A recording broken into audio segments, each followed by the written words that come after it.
ಹೇಳಿ, ಈಗ ನಮಗೂ ಓಟ್ ಹಾಕ್ಬೇಕಾ ಬಿಜೆಪಿಗೆ ಓಟ್ ಹಾಕ್ಬೇಕಾ? ನಮಗೂ ಓಟ್ ಹಾಕ್ಬೇಕಾ ಬಿಜೆಪಿಗೆ ಓಟ್ ಹಾಕ್ಬೇಕಾ?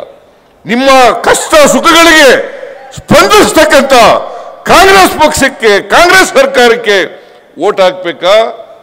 ಇಲ್ಲ ಸುಳ್ಳು ಹೇಳ್ತಕ್ಕಂಥ, ಸುಳ್ಳು ಹೇಳಿ ದಾರಿ ತಪ್ಪಿಸ್ತಕ್ಕಂಥ, ದೇವರ ಹೆಸರು ಹೇಳಿ, ಧರ್ಮದ ಹೆಸರು ಹೇಳಿ ವಿಷ ಬೀಜಗಳನ್ನು ಬಿತ್ತಿ ಜನರ ಮನಸ್ಸಿನಲ್ಲಿ ದ್ವೇಷದ ಜ್ವಾಲೆಯನ್ನು ಉಂಟು ಮಾಡ್ತಕ್ಕಂಥ ಭಾರತೀಯ ಜನತಾ ಪಕ್ಷಕ್ಕೆ ಓಟ್ ಹಾಕ್ಬೇಕಾ? ಇದು ಚರ್ಚೆ ಆಗಬೇಕಾಗಿರ್ತಕ್ಕಂಥದ್ದು. ಇದ್ರ ಬಗ್ಗೆ ಓಟ್ ಹಾಕಬೇಕು. ಅವ್ರ ಸುಳ್ಳು ಮಾತುಗಳ ಮೇಲೆ ಅಲ್ಲ, ಸುಳ್ಳು ಮಾತುಗಳ ಮೇಲೆ ಅಲ್ಲ.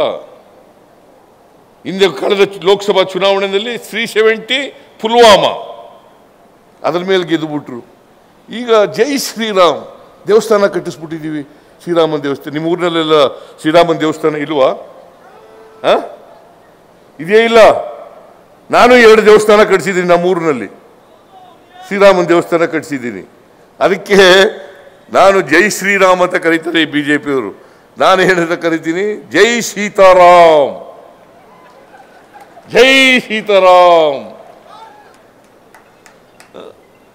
ನೀವು ಎಲ್ಲ ನೋಡಿ, ರಾಮಮಂದಿರಗಳಲ್ಲಿ ಇರುವಾಗ ಶ್ರೀರಾಮಚಂದ್ರ, ಸೀತೆ, ಲಕ್ಷ್ಮಣ, ಆಂಜನೇಯ ಇರ್ತಾರೆ ಇಲ್ಲ? ಇವರು ಬರೀ ಶ್ರೀರಾಮಚಂದ್ರನೇ, ಬರೀ ಶ್ರೀರಾಮಚಂದ್ರ. ಅದಕ್ಕೆ ನಾನು ಹೇಳಿದೆ ಬಿಜೆಪಿ ಅವರಿಗೆ, ಜೈ ಶ್ರೀಮ ಅಂತ ಹೇಳ್ಬೇಡ್ರಪ್ಪ, ಜೈ ಸೀತಾರಾಮ್ ಅಂತ ಹೇಳಿ, ಆಂಜನೇಯನೂ ಬಿಟ್ಬಿಡ್ಬೇಡ್ರಿ ಅಂತ ಹೇಳ್ತಾ ಇದ್ದೀನಿ. ಅದಕ್ಕೆ ಈ ಸಾರಿ ನಾನು ಬಜೆಟ್ನಲ್ಲಿ ಆಂಜನೇಯ ಹುಟ್ಟಿದ್ನಲ್ಲ, ಅಂಜನಾದ್ರಿ ಗಂಗಾವತಿ ತಾಲೂಕಿನ ಅಂಜನಾದ್ರಿ, ಅದರ ಅಭಿವೃದ್ಧಿಗೆ 100 ಕೋಟಿ ರೂಪಾಯಿಗಳನ್ನು ಒದಗಿಸಿದ್ದೇನೆ. ಈ ಸಾರಿ 100 ಕೋಟಿ ರೂಪಾಯಿಗಳನ್ನು ಒದಗಿಸಿದ್ದೇನೆ. ನಮಗೆ ಪ್ರೇರಣೆ ಯಾರು ಗೊತ್ತಾ? ಬಸವಾದಿ ಶರಣರು, ನುಡಿದಂತೆ ನಡೆದಂಥವರು. ಬಸವಣ್ಣವರ ಫೋಟೋವನ್ನು ಎಲ್ಲ ಸರ್ಕಾರಿ ಕಚೇರಿಗಳಲ್ಲಿ ಇಡಬೇಕು ಅಂತೇಳಿ ಆದೇಶ ಕೊಟ್ಟವರು ಯಾರು? ಯಡಿಯೂರಪ್ಪನ, ಬಸವರಾಜ ಬೊಮ್ಮಾಯಿನ?